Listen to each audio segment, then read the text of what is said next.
All right, let's talk about type 2s. So we are looking at each type and kind of exploring what is the longing, the true heart need and desire beneath what each type is kind of striving for and wanting and sort of characteristically known for.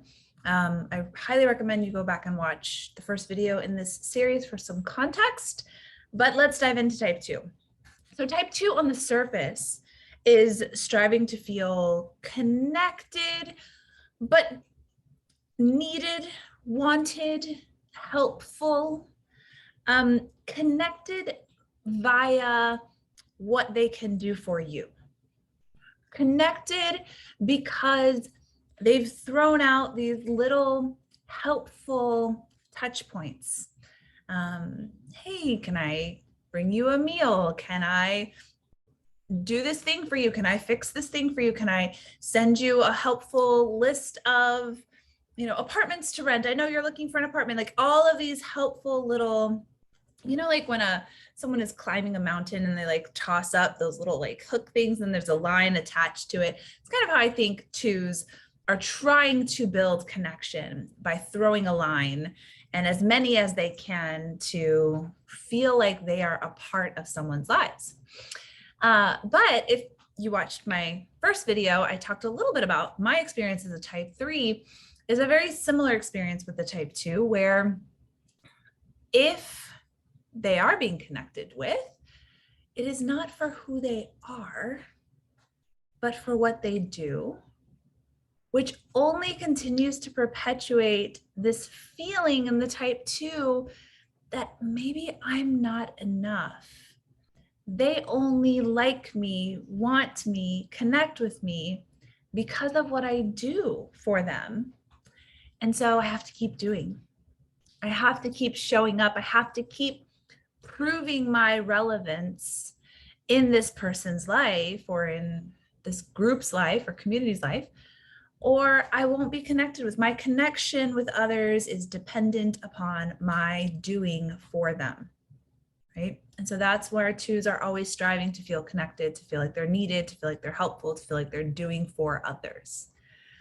Now, what's underneath that? What's the gushy longing? What's the thing that the 2 really wants but doesn't believe is even available to them? It's what if you are valuable and precious and lovable just for who you are? What if people will connect with you, hold on to you, and provide for you, support you just for who you are, just because you're you? What if there is holding and provision for you just as you are, without needing to prove anything or become anything or do anything? And that's so hard for the 2 to surrender into and to relax into. Whereas the 1 is searching for this serenity that says, I get to just be how I am, and there's a peace in that. I don't have to always be striving.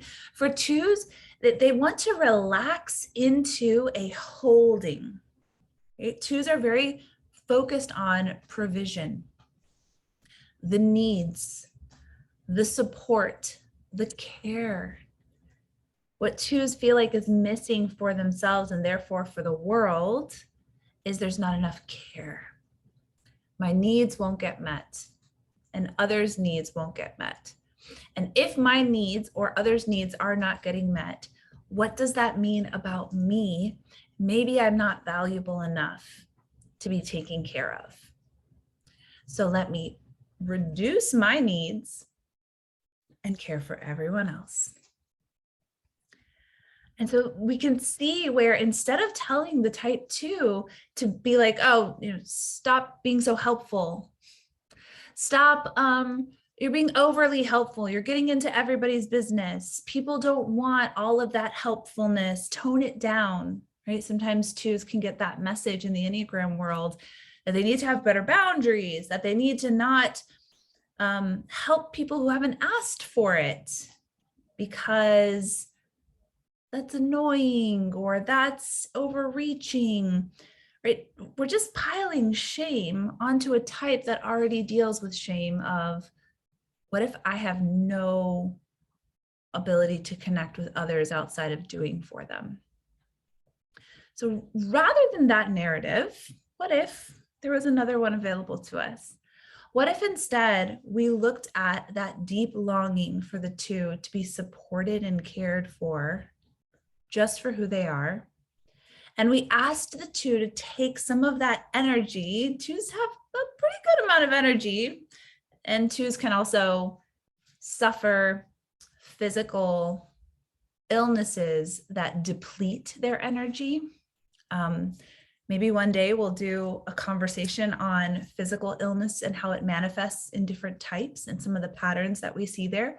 But one of the patterns we see for type twos, when we do not have the capacity to take care of ourselves, our bodies through disease will take care of us for us. So when type twos do not have the capacity to pull in some of that energy and support and hold and care for themselves, they oftentimes experience illness that depletes their energy. And that can be a variety of illnesses, but we see that pattern. So rather than taking all the energy and shooting it out in hopes that it will somehow bounce back against someone who cares and come back to me. So it's almost like, I want this care, so I'm going to shoot it out into the world. And if it finds someone solid, it will bounce against them and come back to me. Maybe, but why not just take that energy and directly put it back to you? Why not take some of that love and scoop it right back into your own heart and feel how loved you are and feel how good it feels to care for yourself? That requires a trust, a belief that there's enough provision for everyone. And so I can take some of it for myself and give out whatever is left, and then trust that everyone will be taken care of. Everyone will have the care and support that they need. Maybe not that I want, but that they need, right? And there's, two is right next to one. There's a little rubbing next to each other that they have where they kind of overlap, and twos can share this feeling of things are not right in the world if they're not happening in the way that I think it should happen, right? That arbitrary, this is what's right and this is what's wrong that the type one has. The two can kind of soak that up as well. The two can kind of feel like, well, this is what provision looks like. And if people are being cared for like this, then they're not being cared for at all. And I must step in and care for them. And this is where we see that pride of the two. I'm here. I will take care of all the needs. I will help all the people because this is not right. And so this is where, as a two, you can push into some of those boundaries and say, interesting. Where did I get that idea of what is the right way to provide care for people versus the wrong way? Does pain get to exist in the world? Or will I only be satisfied with a world where no one suffers and there's no pain? Is suffering maybe something that gets to exist? And again, letting the compassion still rise, but informing that compassion with the ability to know what is yours to do and to know what kind of suffering and pain just gets to be here, and we get to be with it. One of my most favorite lessons around grief, and that's a weird way to say it because there is nothing favorite about dealing with grief, although I have learned to see it as a sweet privilege to get to be with others in their grief and to get to be with myself in my grief. But a lesson that I have learned around grief is it's the being with that soothes the soul, not the solving or fixing. In fact, there is some sense of serenity and stability and holding when we say to another suffering soul, I cannot fix, but I will not turn away from your suffering. I cannot solve, but I will not abandon you because I am uncomfortable with your pain. Right? Sometimes we feel so uncomfortable with someone else's pain that we either try to fix it so we get the pain out of the way, or if we can't fix it, we have to abandon them. We have to distract ourselves. We have to move away, because to sit and just be with someone who is suffering and in pain, we can't handle it, right?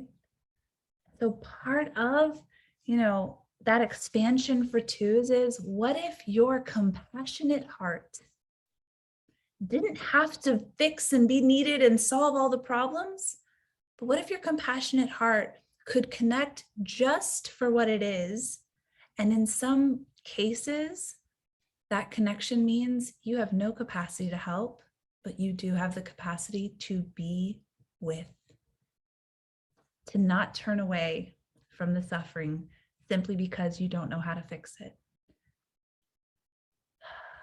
And to even see that as a kind of provision. Sometimes just our presence is a provision to someone who is going through suffering, even if we can't bring tangible help. Sometimes just the communication of our deepest sadness and sympathy and regards is what makes an unbearable experience bearable. Like it breathes fresh air into a difficult space. And at the end of the day, I think that's what twos are longing for. Yes, they want support and provision, but more than that, they want to be seen and held. They want to know, I'm here. And whatever we want to know, that's what we tend to communicate to others. The type 2 wants to know that someone is here. And so the type 2 always communicates to others, hey, I'm here, I'm here, I'm here. Right? So if you're a type 2, whenever you're feeling like you're getting into this space of I'm over helping, I'm over giving, I can't say no, I can't stop. See if you can come down into your heart and say to your heart and to yourself, I'm here. I will not turn away from your sadness and suffering, even if I can't fix it. Even if I can't solve it, I'm not going to turn away and distract myself with the problems of others that maybe I can try to help simply because I can't fix my own sadness. See how that allows for some relaxing of your type structure. See how that might provide for you a little bit more space and compassion rather than trying to shame yourself into not being overly helpful or whatever it is that you feel like as a type 2 you tend to fall into. What if instead of just trying to force yourself to take care of yourself, when you know others need you, which for a 2 is like, oh my gosh, how can I take care of myself? They need me. They need me. I can't take care of myself. What if instead of trying to force you to be like, no, but I need self-care and I need boundaries. And that's when that 2 goes to 8 and they say like, no, I can't help you today. And they feel so proud of themselves, which is so cute and it's good. But what if instead of like that harshness and trying to fight for yourself against what other people want, you took time to become conscious to the provision that is already available, right? Noticing, hey, this person, they're having a hard time in their life and look at this, how this person, look at how this is showing up for them. Look at what they're available for them. Look at how things are being supportive of them in their life. Noticing the provision that is already available helps relax the instinct to feel like I have to be the provision. Just notice. Just see how that affects your experience of that person needs me, but I also need to be with myself. Just start to notice, oh, there's actually plenty of support available. Maybe it's not as much as I feel like should be. And that's when we push against some of those arbitrary definitions of what good support looks like. To one person, it might be like, well, if that person doesn't have $1 million coming in from a GoFundMe account, then they're not provided for. For another person, they might be like, oh my gosh, if that person gets 500 from the GoFundMe, they would be well provided for. It's all arbitrary, right? If I don't bring them a meal, then they won't be okay. Maybe not. Do you want to bring them a meal? And are your standards of what care has to look like arbitrary? Pushing into that. Seeing how much we create the structures that hurt us. And we feel like, well, the structures are there hurting me. Well, did I agree to those structures? Did I say I was talking with a client the other day, and she told me she has this handbook of friendship, things she needs to do and how she needs to show up to be a good friend. And I was like, who wrote that handbook of friendship? She was like, I did. I pieced it together throughout my life from different conversations, different experiences, and I created the handbook of friendship. I was like, okay. So if you are the author, could you change it? Could you make a new edition? Could you make a new edition? Because you just decided that that's how you needed to show up. You can decide something different. So type 2 is, what if you're already whole, but you're not always conscious of how many needs are already being taken care of and what kinds of suffering and pain is necessary for the unfolding of both yourself and others? What if you don't need to fix yourself, but you could get curious around how your attention always gravitates toward the lack and the needs?